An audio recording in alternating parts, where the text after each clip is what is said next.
हरिपूर येथे 4 ठिकाणी धाडसी चोऱ्या झाल्या आहेत। यामध्ये सुमंगल पार्क येथील पॅराडाईज बंगल्यावर चोरट्यांनी मोठा हात मारला।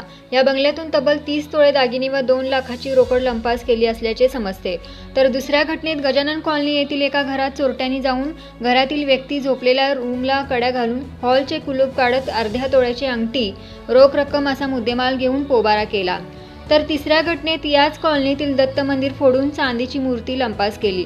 तसेच गोंदिवलेकर मंदिरात दानपेटी फोडून रोकड लांबवत महाराजांच्या गळ्यातील सोन्याची चेन आणि चांदीच्या मूर्त्या लंपास केल्या आहेत। या घटनेनंतर डीवायएसपी अण्णासाहेब जाधव, पोलीस निरीक्षक राजेश रमाघरे, एलसीबीचे सतीश शिंदे, पोलीस पाटील उमाकांत बोंद्रे आदींनी भेट देत तपासाची चक्रे फिरवली। डॉग स्क्वॉड पथकाच्या श्वानाने माग काढण्याचा प्रयत्न केला। दरम्यान पहिल्या श्रावण सोमवारी चोरीच्या घटना घडल्याने हरिपूर येथील ग्रामस्थांमध्ये घबराटीचे वातावरण पसरले आहे।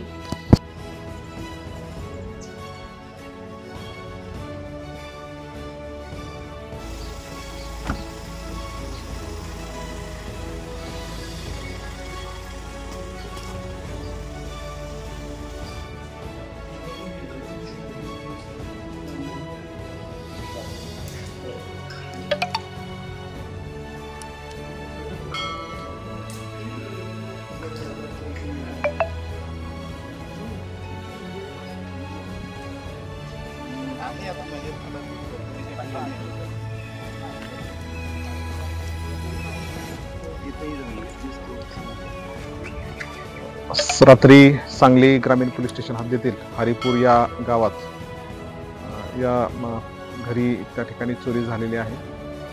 ही घटना जी आहे ती रात्री 2:30 ते 3च्या दरम्यान झाल्याचा अंदाज आहे। त्याच पद्धतीनं CCTV फुटेज देखील आम्हाला त्या ठिकाणी मिळालेला असून त्यामध्ये संशयित आरोपी दिसून येत आहेत। तर त्या अनुषंगाने आम्ही पुढील तपास करून त्या ठिकाणी आरोपी अटक करण्याचा त्या ठिकाणी प्रयत्न करत आहोत।